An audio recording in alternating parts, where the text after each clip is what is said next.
एक बार एक नया छात्र जेन मास्टर के पास आता है और उनसे पूछता है, मुझे अपने प्रशिक्षण के लिए खुद को कैसे तैयार करना चाहिए। मुझे एक घंटी समझो। जेन मास्टर ने समझाते हुए कहा, मुझे एक हल्की ठोकर दो और तुम्हें एक धीमी आवाज़ मिलेगी। जोर से प्रहार करो और तुम एक जोर से गूंजने वाली आवाज़ प्राप्त करोगे। हमें उतना ही मिलता है जितना हम देते हैं। हम जितना खुद से प्रयास करते हैं, एक अच्छा शिक्षक उतनी ही हमारी मदद करता है। वह जेन मास्टर कोई और नहीं बल्कि हमारा जीवन है।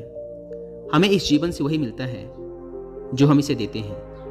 अगर खुशी बांटते हैं तो खुशी मिलेगी, अगर हम बुराई करते हैं तो बदले में बुराई मिलेगी। यह पूरा ब्रह्मांड ही क्रिया और प्रतिक्रिया के सिद्धांत पर कार्य करता है। हम जितनी लगन और मेहनत के साथ किसी काम को करेंगे, हमें उसके उतने ही अच्छे और बड़े परिणाम मिलेंगे। और यही सिद्धांत हमारे शब्दों पर भी लागू होता है। यह ब्रह्मांड हमें सब कुछ वापस कर देता है।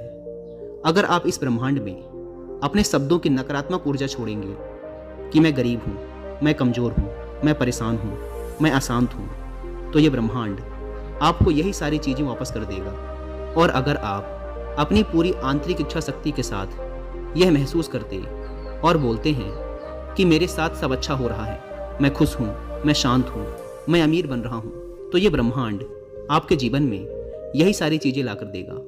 तुरंत ना सही, लेकिन देगा जरूर। आप महसूस करेंगे कि आपके जीवन में अचानक से ऐसी घटनाएं घटने लगी हैं जिनके माध्यम से आप ये सारी चीज़ें हासिल कर सकते हैं। इसीलिए आप खुद के बारे में कैसे शब्दों का प्रयोग करते हैं, इस बात का ध्यान रखें। जब आप दूसरों के सामने होते हैं तो खुद के बारे में क्या बोलते हैं, और जब आप अकेले में होते हैं तो खुद के बारे में क्या सोचते और खुद के लिए कैसे शब्दों का प्रयोग करते हैं, इस बात का ध्यान रखना बहुत ज़रूरी है।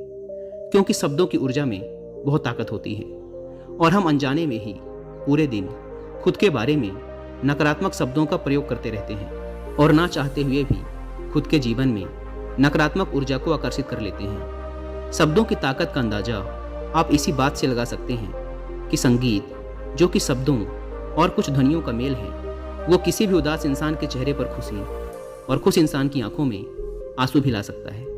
इसीलिए शब्दों की ताकत को कम ना आंकें और कभी भी खुद के बारे में नकारात्मक और उदासीन शब्दों का प्रयोग ना करें।